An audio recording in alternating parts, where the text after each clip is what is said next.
पीछे जाना मेरे। जी जी महाराज जी ले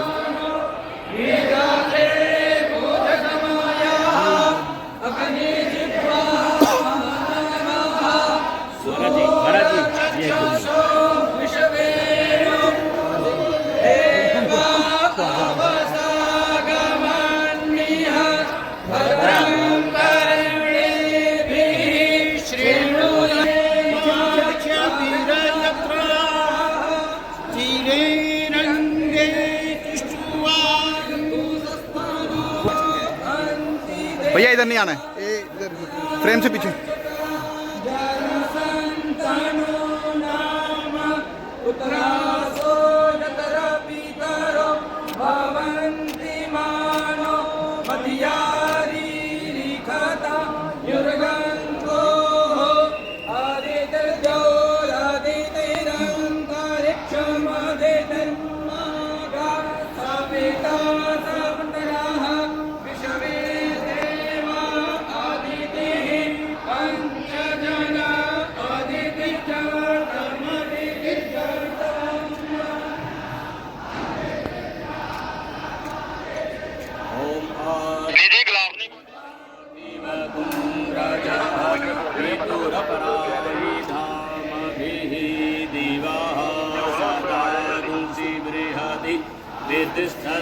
आत्रेखं वर्तते तमः कदलीगर्भसम्भूतं कर्पूरं तु प्रदीपितम् आरार्तिकमहं कुर्मे तस्य मे वरदा भव। भगवते श्री महाविष्णवे नमः। आरार्तिक्यं समर्पयामि। जलेन शीतलीकरणं पुष्पैः देवताभिवन्दनं पुष्पाञ्जलिः। वासुदेवाय धीमहि तन्नो पुष्पाञ्जलिर्मया दत्तो ग्रहणं परमेश्वरो। बोलो श्री हरिनारायण भगवान।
बिल्कुल।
माननीय लेफ्टिनेंट गवर्नर साहब यहाँ पे पहुँच चुके हैं और अभी यहाँ स्टेज पे आते ही होंगे।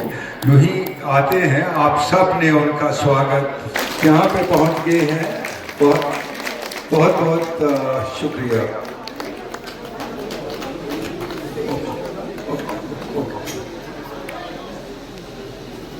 अभी राष्ट्रगान होगा।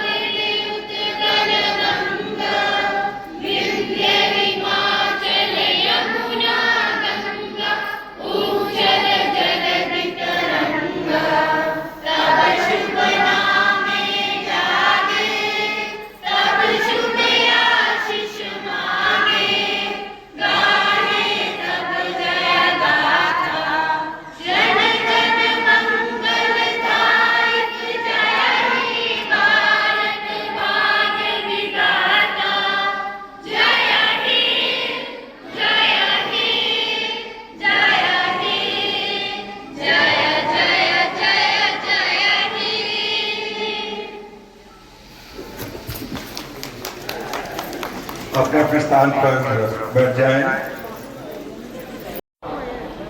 आप सब इनसे वाकिफ हैं। ये पहले भी एक सीजन पॉलिटिशियंस रहे हैं। यहाँ आने से पहले 2 दफ़ा सेंट्रल गवर्नमेंट मिनिस्टर रहे हैं, 3 दफ़ा मेंबर पार्लियामेंट रहे हैं।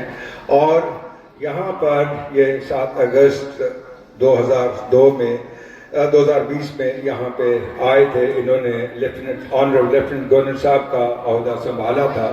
उनके नाम, उनकी लिस्टें और वो ज़रा मुहैया कराएं ताकि हम उनको बुला सकें। तो जो टोटल हमारे हिंदुस्तान के लोगों ने शहादत दी थी कारगिल में, वो 5 को 27 थे। और हमारे JNK के 70 आदमी 70 शहीद हुए थे, जो सोल्जर्स। और फिर मैंने उनकी लिस्ट वगैरह निकाल के उनको सबसे कांटेक्ट किया और उनको बुलाया गया।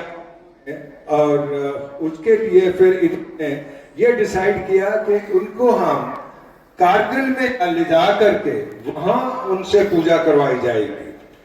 और ये ट्रांसपोर्ट का अरेंजमेंट किया गया, बसों में उनको वहां ले जाया गया। वहां पर उनकी पूजा 18 जुलाई से लेकर 26 जुलाई 2006 में ये उनकी पहली जो पूजा करवाई थी शहीदों के लिए और उनके परिवारों को साथ ले जाके उधर।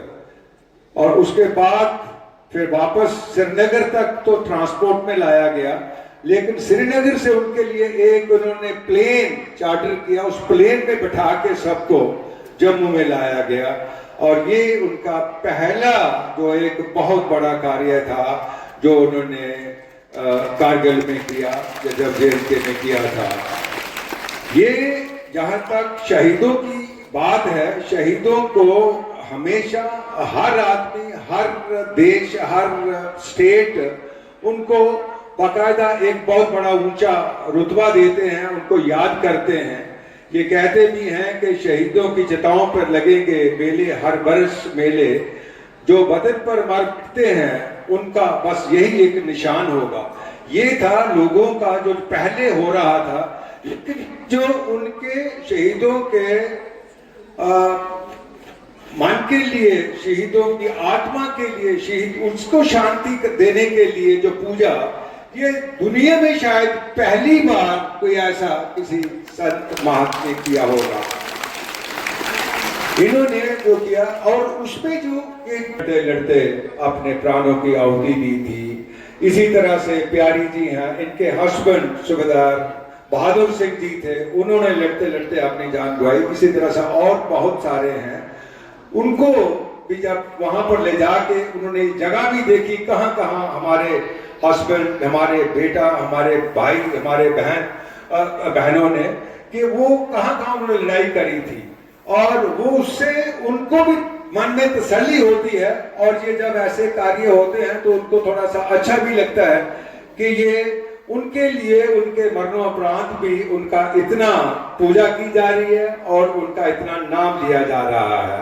इसके बाद यहीं ही नहीं ये खत्म हुआ, ये फिर बाकी स्टेटों में भी जगह जगह जाके, हरिद्वार में, इलाहाबाद में, बाकी जब भी कुंभ मेला होता है वहां पे ये उनका बुलाते हैं सबको। इसके लिए मैं हमारे बीच पिंटू जी, देवेंद्र जी, उनको मैं गुजारिश करूंगा वो बताएं कि कहां कहां और उन्होंने ऑर्गेनाइज किए हैं आपने उनके लिए कैंप्स, उनके लिए पूजा। प्लीज स्टेज पे आए। में प्रणाम निवेदन करते हैं और बड़े ही संक्षेप तरीके से ये बताना चाहते हैं कि संत और सिपाही का क्या रिश्ता होता है। यूं तो सिपाही हमारे देश की रक्षा करते हैं, हमेशा कार्यरत रहते हैं, बॉर्डर पर तैनात रहते हैं और उस तैनाती से हमारे देश को दृढ़ता और विश्वास दिलाते हैं कि जब तक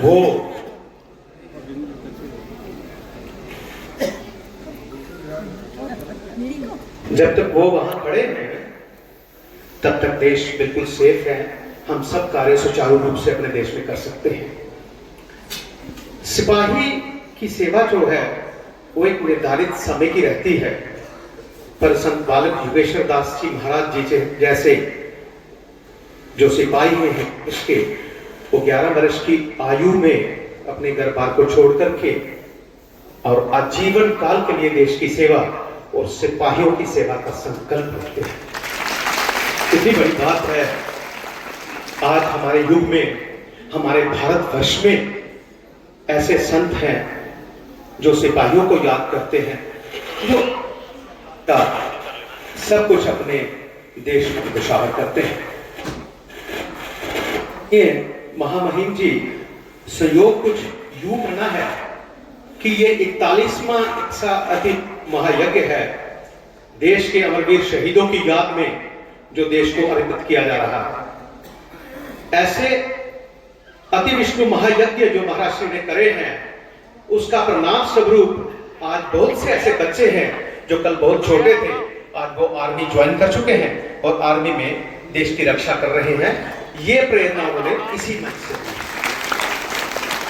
बड़ा गर्व होता है कि कल जो बच्चा 10वीं कक्षा में पढ़ता था, 11वीं में पढ़ता था, वो आज यूनिफॉर्म पहन करके महाराज श्री के चरणों में आता है और कहता है महाराज श्री ये जो चित्र आपने यज्ञशाला के आगे पीछे लगाए हैं उसी का परिणाम है कि आज हमारे श्री पे ये यूनिफॉर्म है, ये वर्दी है। अगला आयोजन इसके बाद महाराज श्री महाकुंभ प्रयागराज में कर रहे हैं। यहां पर पूरे देश के अमरवीर शहीदों को न्योता दिया जाएगा महामहिम जी, और वहां पर एक शहीद गांव बनाया जाएगा। अगर इतनी जगह मिल पाई हम लोगों को तो हमारी कोशिश रहेगी कि हमारे साथ 26/11 वाले वो फैमिलीज भी जुड़ी हुई हैं, कारगिल वाली हैं और पैरामिलिट्री फोर्सेस सिपाही जितने हैं वो सब जुड़े हुए हैं। उन सबको उस कुंभ में, जो इस विश्व का सबसे बड़ा मेला भी है, धार्मिक मेला भी है, उससे संदेश दिया जाए कि वासुदेव कुटुंबकम जिसको हमारे साधु संत बोलते हैं, उसके असली मायने क्या है। तो इस बार वो एक प्रोग्राम भी है। बहुत बहुत धन्यवाद, सादर नमन। समय की बहुत कमी है। मैं आदरणीय कर्नल करण सिंह साहब को कहता हूं कि आगे का प्रोग्राम सुचारू रूप से जारी रखें। जय हिंद, जय भारत। फोटोग्राफ्स लगे हुए हैं और वो लोग इधर आते हैं, पूजा भी करते हैं और ये पूजा करवाते हैं। और इसी के साथ ये मैं आपको जरा थोड़ा सा शेयर करना चाहूँगा। मैं थोड़े दिन पहले अमेरिका में था, वहाँ एक वाराणसी से एक स्वामी जी वहाँ मिले, योगेश जी, और मैंने वैसे बात करते करते उनसे पूछा कि आप हमारे बाल योगेश्वर दास जी महाराज भी हैं, क्या जानते हैं आप? कहते हैं नहीं जी, उनको कौन नहीं जानता, उनको तो पूरा हिंदुस्तान जानता है। और उसके बाद में मैं इलाहाबाद चला गया था, वहाँ एक होटल में रुका हुआ था। तो एक दिन शाम को एक उसी होटल में उनके मालिक और उनके साथ 2-4 आदमी और एक और वहाँ पर भी महात्मा जी, वो रमेश कुमार जी महाराज, वो आए। उनसे भी ये जिक्र जब हुआ तो उनसे भी मैंने पूछा कि क्या आप बाल योगेश्वर दास जी महाराज को जानते हैं? कहते थे उनको कौन नहीं जानता, उनको तो यहाँ पर खास करके उनकी तो बहुत नाम है उनका यहाँ पे, वो इसलिए कि वो हर कुंभ के मेले में सबसे बड़ा पंडाल लगाते हैं और शहीदों के परिवारों को अपने डिफरेंट स्टेट से जो आते हैं यहाँ पर आकर के उनसे पूजा करवाते हैं और उनकी पूजा करते हैं। और मैं यही आपदां परहर्तारं दातारं सर्वसंपदां लोकाविरामं श्रीरामं भूयो भूयो नमाम्यहम्। कृष्णाय वासुदेवाय हरे परमात्मने प्रणतः क्लेशनाशाय गोविंदाय नमो नमः। बहुत बहुत आप सबका धन्यवाद है। और हमारे आदरणीय माननीय महामहिम श्री भगवान आपसे सबने जैसे बोला, अब मैं इतना प्रसन्न हूँ, खुश हूँ। और ये जो धर्मनगरी पावनपुरी पोनी है भगवान, ये छोटा सा स्थान है। और पिछले वर्ष आपने आकर के यहाँ पर सबको खूब आशीर्वाद मिला। आप जो घाट के लिए भी आपने जो आदेश दिया, घाट भी बन करके बिल्कुल तैयार है भगवान। और कुछ और जो भी है बचा हुआ वो उसका काम चल रहा है। और इस बार फिर आप विनम्र जो हम लोगों ने आपसे निवेदन किया, आपने स्वीकार किया। और मेरे को ऐसा लगता है कि जैसे राम के प्रभु के जो गुणगान हम लोग सुनते आए कि प्रभु श्री राम जो हैं पतित को पावन करने के लिए हर जगह जगह वनवास में गए। तो आज हमारे धर्मनगरी पावनपुरी पोनी में दूसरी बार आपका स्वागत, और शबरी को जैसे दर्शन देने आए ऐसे भगवान आपका स्वागत है। ये गांव ठीक शबरी के गांव की तरह है। आपका बहुत बहुत स्वागत है इस धर्मनगरी पावनपुरी पोनी में। मैं कोशिश कर रहा हूं भगवान, आपसे प्रार्थना करूंगा कि इसमें इस पूरे पावनपुरी में इसका नाम पोनी है महाराज भगवान। और कुछ महापुरुषों का कुछ एक जमाने में कोई बात हुई होगी यहाँ पर, तो कुछ चूक हो गई होगी भक्तों से, तो उनके मुंह से निकला कि ये पोनी ही रहेगा, मतलब पोना पूरा नहीं होगा। तो लेकिन शायद उन्हीं महापुरुषों का आदेश मिला, या उनका ही कोई मेरे को ऐसा आशीर्वाद मिला होगा, या कुछ ऐसा कि भाई हमने तो ये बोला था, तो अब तुम्हारा जन्म भी यही हुआ है, तो तुम इस कार्य को पूरा करो कि जिससे ये पूरा हो जाए। तो आज हम कोशिश कर रहे हैं कि भगवान इसका नाम, मैं आपसे प्रार्थना करूंगा भगवान, मैंने इसका नाम दिया है धर्मनगरी पावनपुरी पोनी। तो भगवान इसको धर्मनगरी पावनपुरी के नाम से ये विख्यात हो जाए आपके घर कमलों से, आपके आदेश से।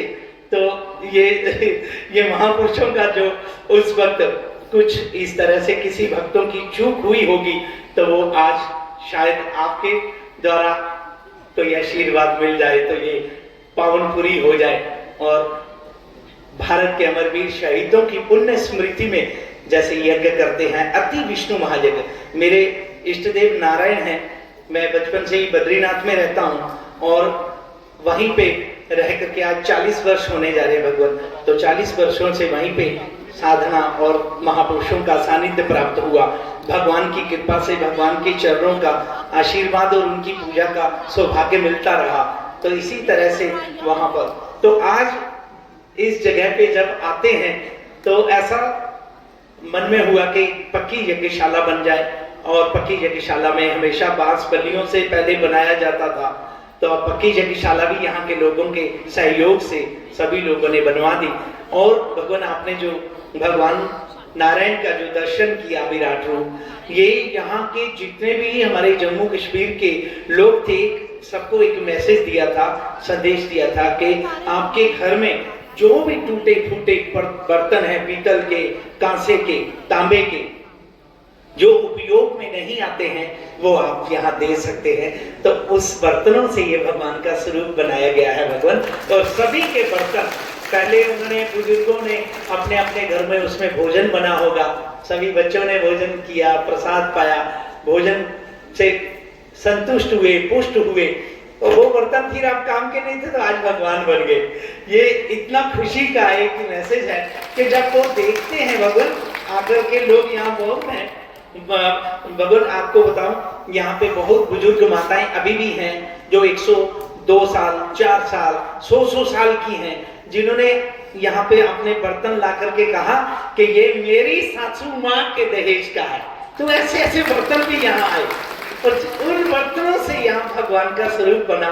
तो ये श्रद्धा का विषय है, विश्वास का है और भगवान के प्रति प्रेम का।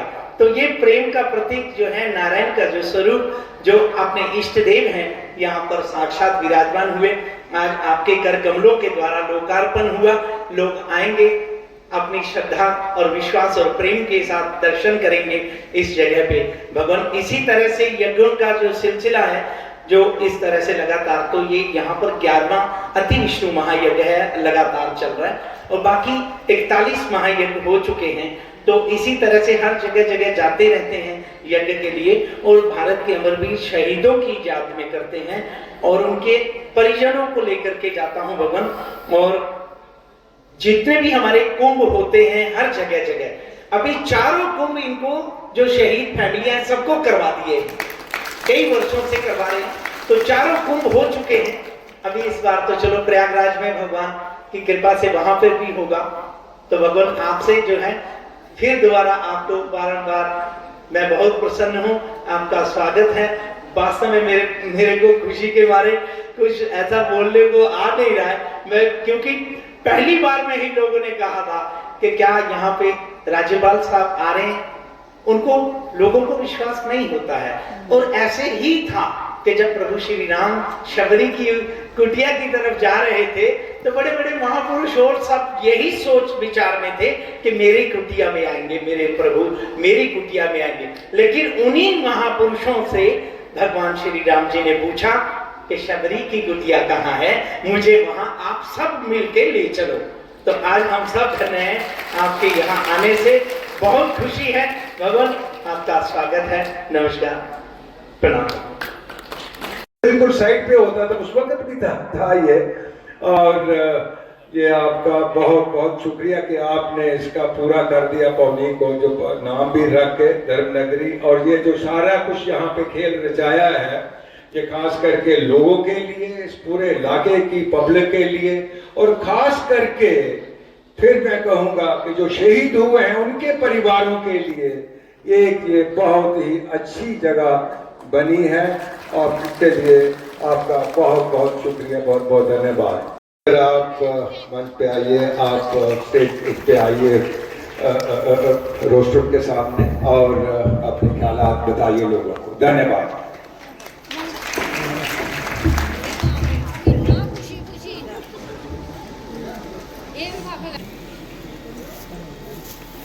रियासी के जिला उपायुक्त श्री विशेष महाजन जी, वरिष्ठ पुलिस अधीक्षक,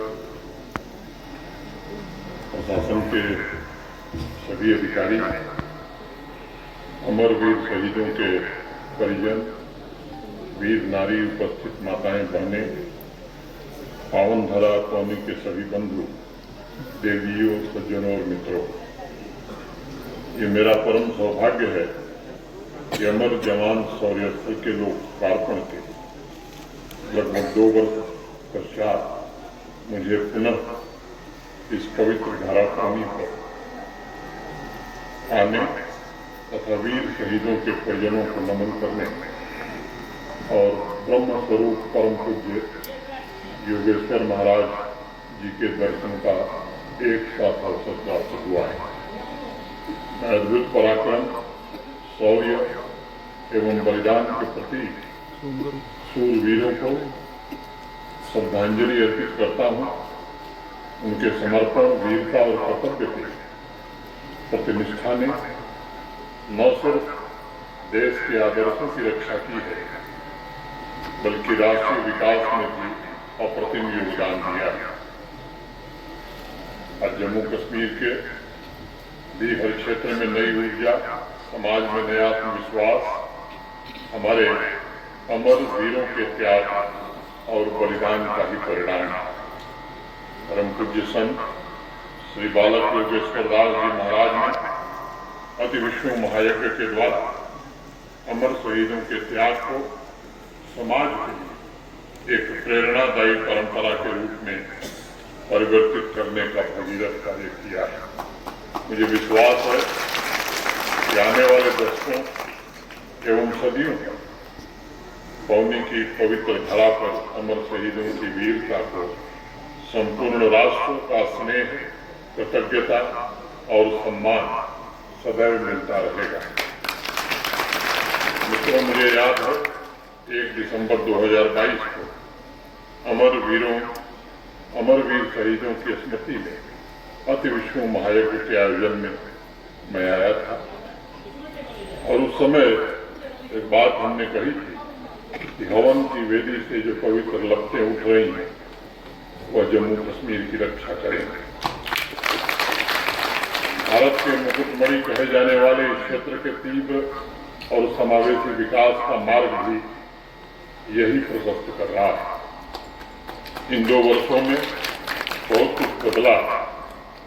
भारत के आदरणीय प्रधानमंत्री श्रीमान नरेंद्र मोदी जी के नेतृत्व में इस बदलाव का सबसे बड़ा कारण नीति और नियत में मूलभूत बदलाव रहा है।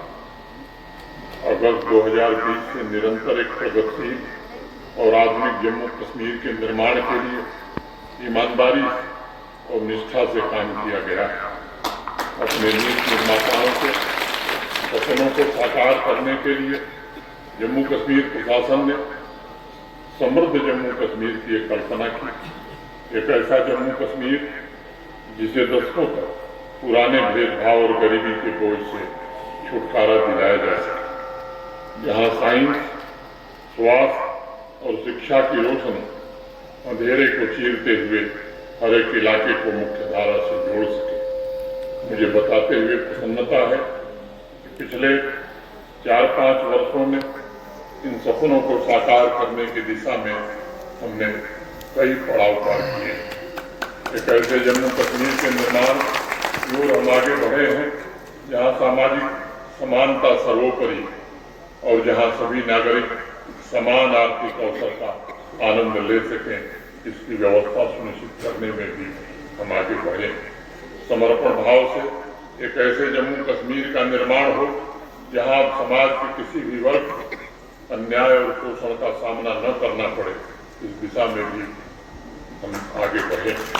एक ऐसे जम्मू कश्मीर के सपने को साकार करने का प्रयत्न हुआ है जहां युवाओं को योग्यता के आधार सरकारी नौकरियां मिल रही हैं, स्वरोजगार के अनेक अवसर प्राप्त हो रहे हैं और आज वो अत्यंत उत्साह के साथ जम्मू कश्मीर तथा राष्ट्र निर्माण के महान यज्ञ में योगदान दे रहे हैं।